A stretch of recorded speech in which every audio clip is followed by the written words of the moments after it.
देवमुमापतिं सुरगुरुं वन्दे जगत्कारणम्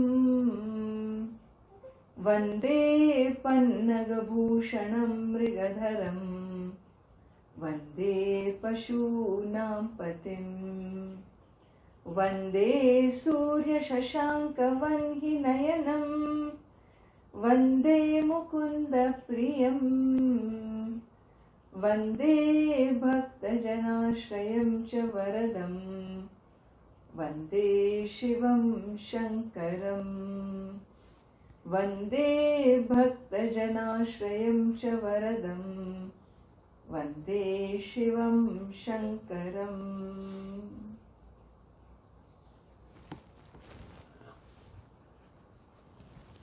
Let us chant verse number 1.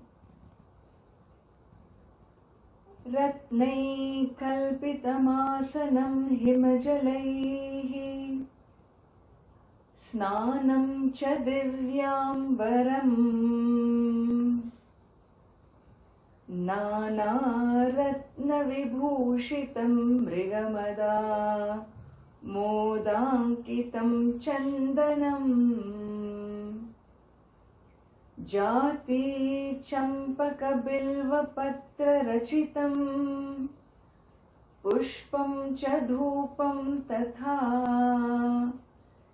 दीपं देवदयानिधे पशुपते हृत्कल्पितं गृह्यताम्.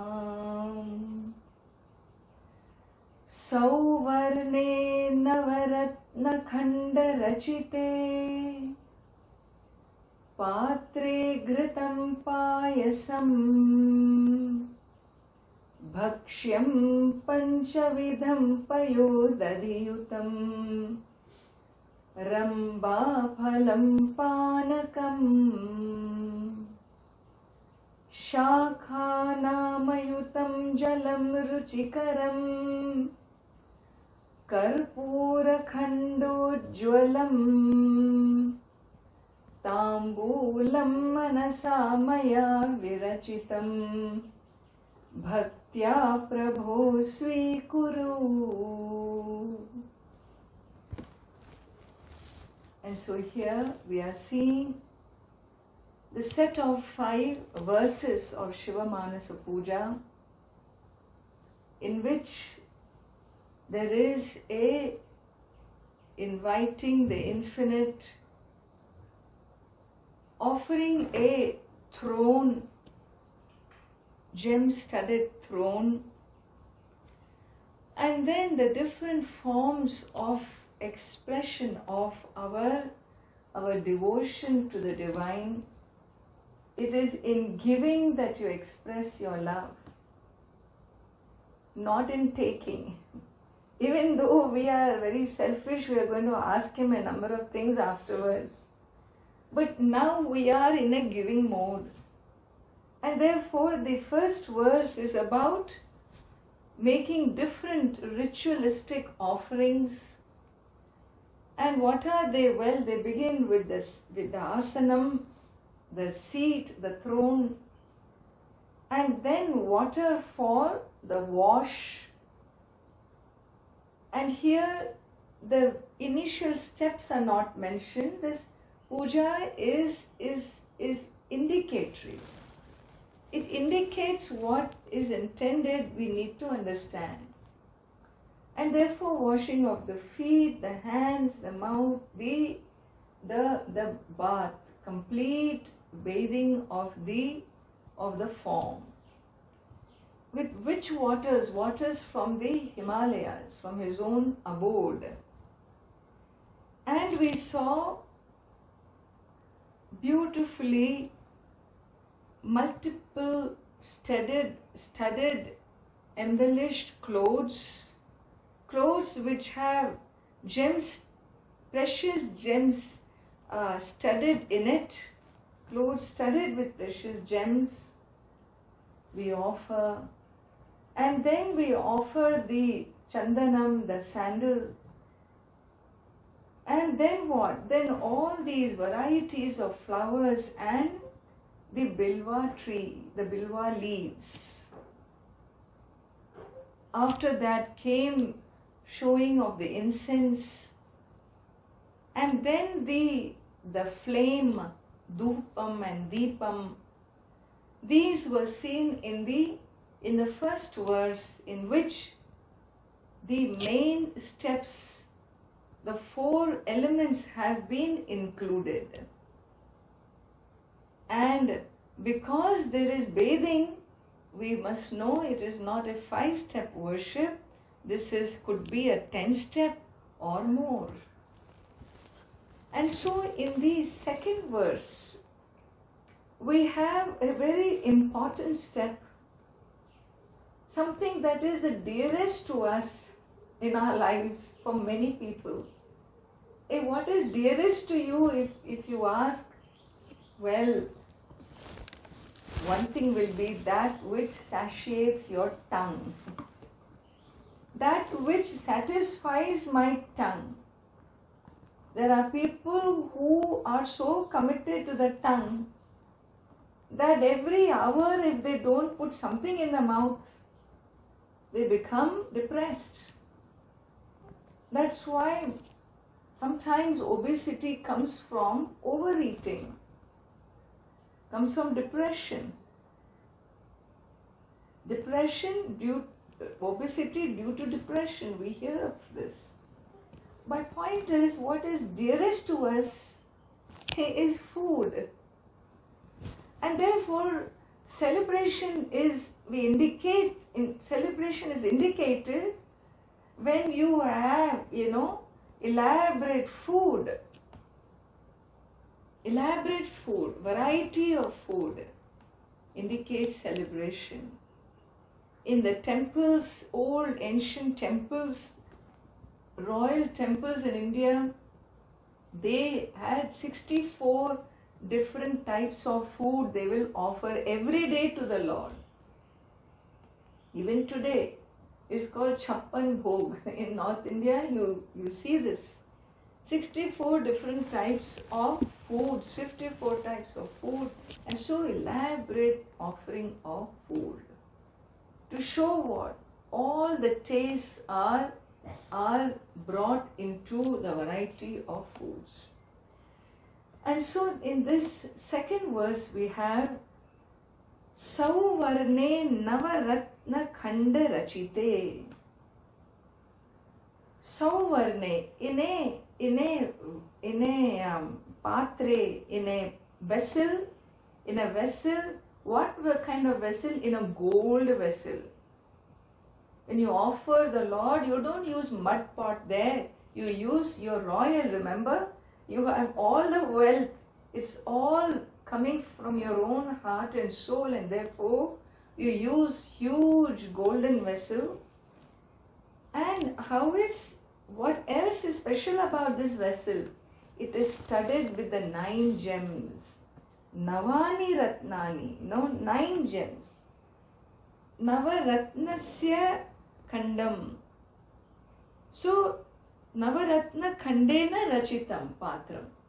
So, this 9 precious gems, Navaratna, studded with pieces of 9 gems. What is so special about 9 gems? It is very special. These 9 gems are specific gems which are associated with the 9 planets. And so we have, the diamond. Diamond is associated with Venus. Ruby is associated with the sun. Emerald is associated with Mercury. The yellow sapphire is associated with Jupiter. The garnet is associated with Rahu. Blue sapphire is associated with Saturn. And the pearl is associated with the moon. And the cat's eye is associated with Ketu.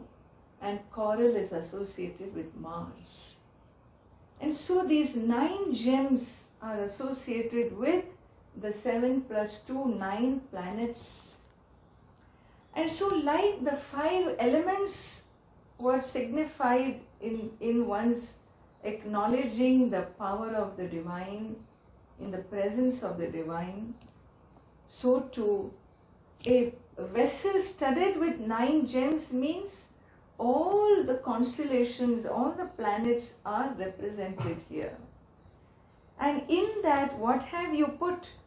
Well, we have put Ghritam, Payasam, Panchavidam, Bhakshyam, Payodadhiyutam. So what you have there is Ghritam. Ghritam is ghee, clarified butter, which is considered to be a symbolic of purity. A clarified butter is a purifying agent, religious purification. Like water purifies, clarified butter called ghee is symbolic of religious purification. And therefore Ghritam, Payasam, Payasam is a special preparation with milk, made with milk and rice and so on. And jaggery, this is called sweetened milk. And Panchavidham Bhakshyam, 5 types of foods, Payodadhiyutam, and which is mixed with milk and curd. Milk and curd. And Rambha Phalam, the plantain, the banana. Panakam. Panakam is a very special drink which we have in South India. It's made with jaggery and ginger powder and black pepper and cardamom powder, a little bit of edible camphor, a little salt. Well, this drink is, in summer, you get this panakam and then you just keep drinking. It's so cooling and tasty. Well, panakam is also used as prasadam, it's tirtham. It's taken, it's offered to the Lord. Shaka namayutam, and lots of vegetables. So lots of vegetables. Shaka is vegetables. And ruchikaram jalam, water which is tasty, sweet, tasty, fresh water. All this is the next ritual, the 5th one. Remember, the 5th one, which is representative of the element of water, the 5th element. And this whole elaborate Naivedyam, what we call Naivedyam, is offered to the Lord. And then what? And finally, in a plate, Tambulam. Tambulam is the betel leaves, betel leaf, and then you put betel nut and so on. And that with Karpuram.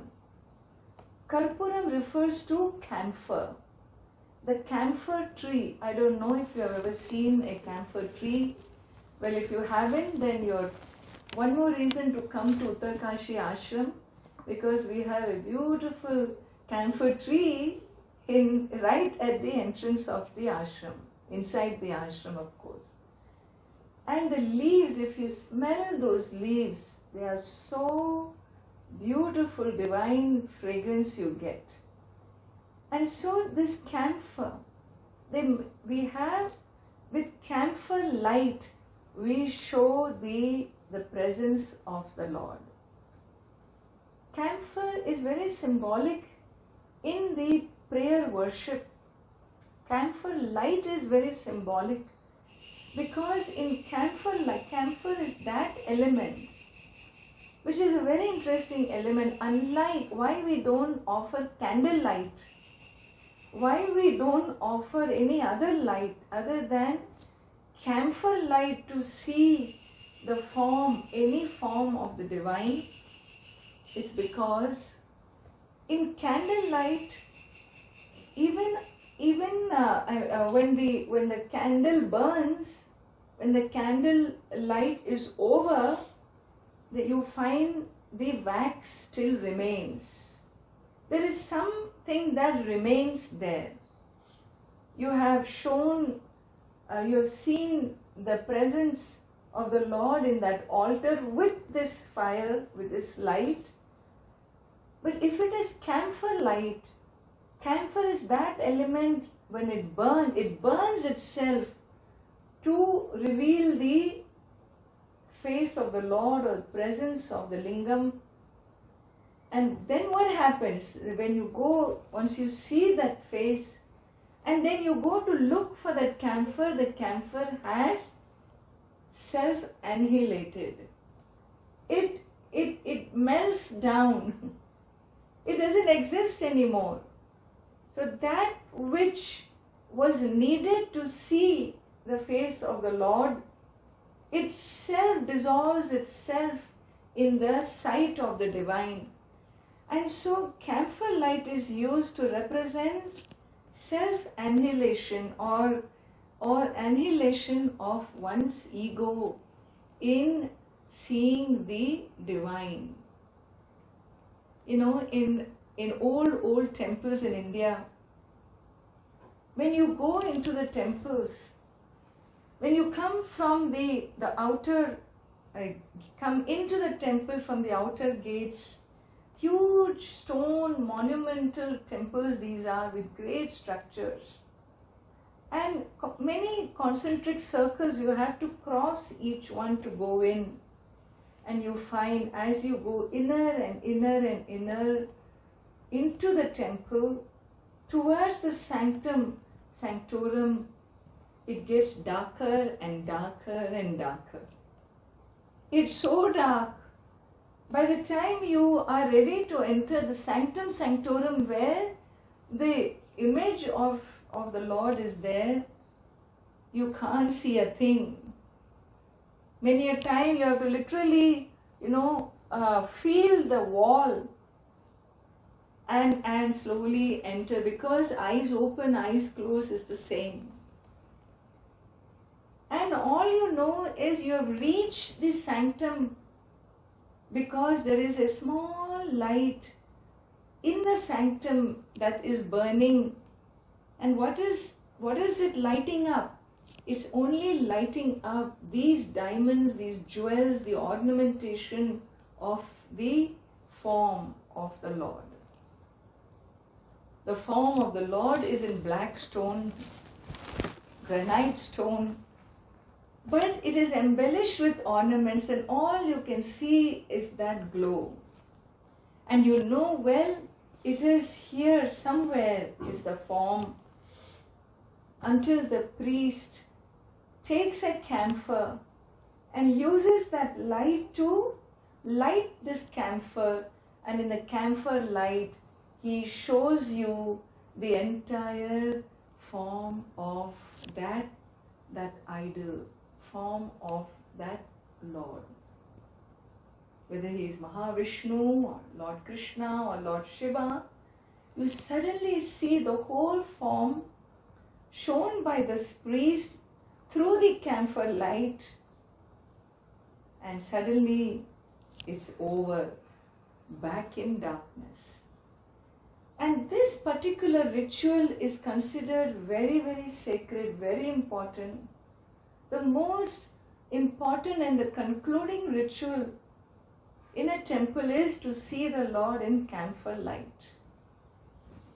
And so, why is it so important? Because I saw the divine, and in the process the ego had a meltdown. And so the camphor represents that meltdown. And how did you see the Lord?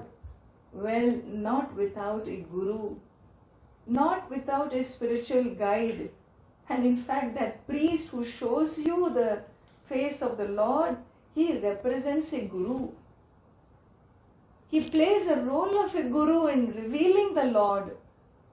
And where are you? You are this little camphor that's going to have self-annihilation as the divinity is seen by you.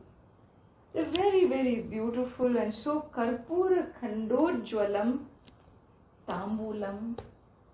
And this offering, O Lord, Maya Virachitam, this has been created by me, all this golden vessel with these 9 gems, precious gems, representing all the planets. This is created by me, and all the foods I have kept. And in offering this to you and seeing you in the camphor light, what? Comes my devotion. Bhaktya, with devotion I do this. Swikaru, Prabhu, O Lord, Prabhu, please accept my expression of devotion. And with this, we have really 16 steps are complete. 16 steps are complete, and what else is left to do now? Well, now we attempt to move to 64 steps. This is a very preposterous attempt in meditation, because 64 steps to do in the physical world a puja, you require to be available round the clock. The 3 Sandhya, the 3 dawn, dusk and noon, and the night prayers makes it 64 steps. How are you going to cover 64? Let us see what is being done in 64 steps. And so the 3rd verse says, Chhatram chamarayor yugam vyajanakam cha. Chhatram chamarayor yugam vyajanakam cha. Adarshakam nirmalam. Adarshakam nirmalam. Veena bheri mridanga kahalakala. Veena bheri mridanga kahalakala. Geetam cha nrityam tatha. Geetam cha nrityam tatha. Sashtangam pranatistutir bahuvidha. Sashtangam pranatistutir bahuvidha. Hyetat samastam maya. Hyetat samastam maya. Sankalpena samarpitam tava vibhu. Sankalpena samarpitam tava vibhu. Pujam grahana prabhu. Pujam grahana prabhu. Another beautiful verse expressing one's devotion through the ritualistic offerings to the Lord. And so entering into the 64 steps, we have additional offerings. The first one being Chhatram, an umbrella, and Vyajanakam, the 2 fans made with this bushy tails of the yak. Chamarayor yugam. So this fan, these 2 side fans and this umbrella. You may wonder, why are we putting an umbrella there? Why are we putting these fans there? Is it very hot? Does the infinite need to be protected from the heat of the sun? Or is it going to be raining that you need the umbrella? This is where I say, we must have enough intelligence to know where to use this logical mind and where to move with the heart. Remember, you have both right brain and left brain. You need to know which one to use when.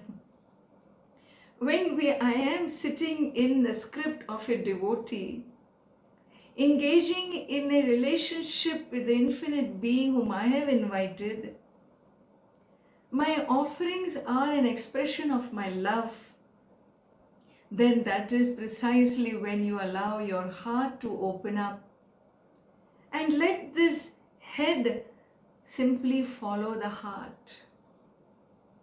Why? Well, that is called the language of love, is it not? When you love someone and you want to relate to that someone, do you use your logical mind? Is there any logic in one's love? Should there be logic in one's love? Once you declare that this is my bonding with the divine, and therefore it has its own process of expression led by the heart, behind which follows the head. And therefore, why do you need the head? Because there is a sequence in the whole thing. And so the umbrella that we are talking about is not a mere 6 foot wide umbrella, 6 feet wide umbrella. This is a majestic canopy to this amazing, royal, divine, precious gem-studded throne. It's a royal canopy to that. And therefore it is how even the kings had thrones with this kind of a canopy. What to talk of presenting a canopy like an umbrella to your altar. And on two sides stand this majestic two chamaras, these fans, huge fans, not your little Japanese fan. These huge fans that blow gentle breeze held by two attendants. Well, this is an expression of the prayers that are to follow. It's a bhavana, understand? An attitude. Yugma, yugam, two small fans made of the bushy tail of the yak. And nirmalam adarshakam. And in this posture, when this infinite sits on the throne, it's really worth seeing the majesty, the glory, the absolutely astounding presence.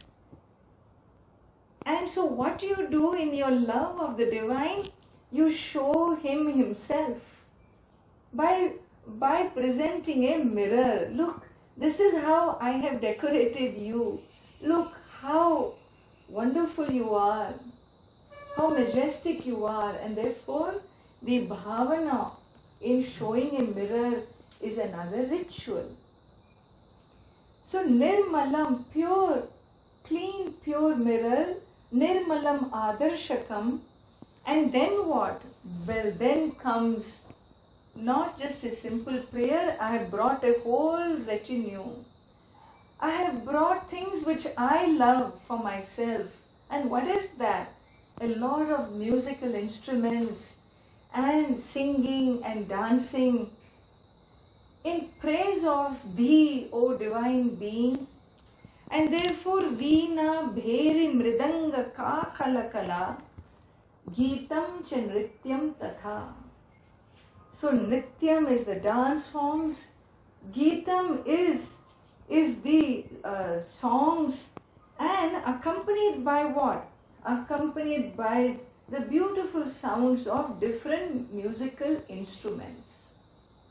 And these musical instruments are veena, the string instrument, the drums, bheri, mridanga, different types of kahala. They are different types of drums and string instruments. Why are they all there? Well, they are accompanying the singing and the dance of the divine. So these are my offerings to you, and apart from this kind of a praise, then what?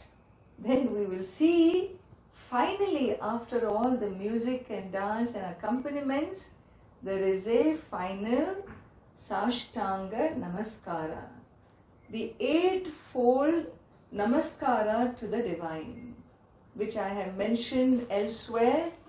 So, Urasa, Shirasa, Chaiva, Manasa, Vapusha, Gira, Padbhyam, Karabhyam, Janubhyam, Ashtanga, Uchyate.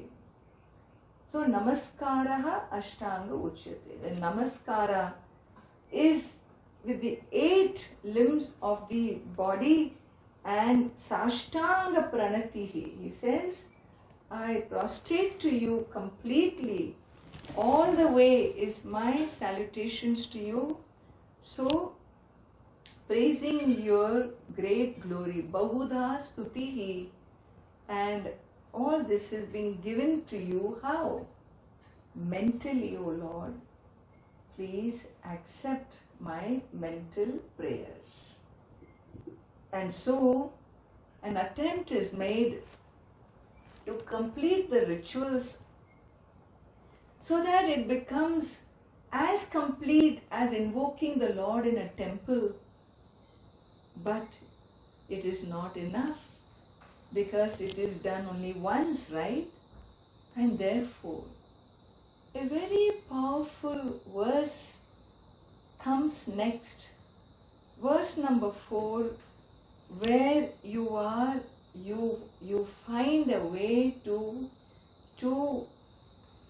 surrender your ego to the infinite, like that camphor burning itself out, not leaving any residue whatsoever, no residue, nothing is left behind in the vision of the Lord. Every cell of an ego goes through annihilation, self-destruction. And so verse number 4 is my most beautiful verse I love about this Shiva Manasa Puja. It's a culmination of your worship to the Lord when you can arrive at verse 4 in your heart and soul. And what that verse is going to say, we will look at in detail tomorrow.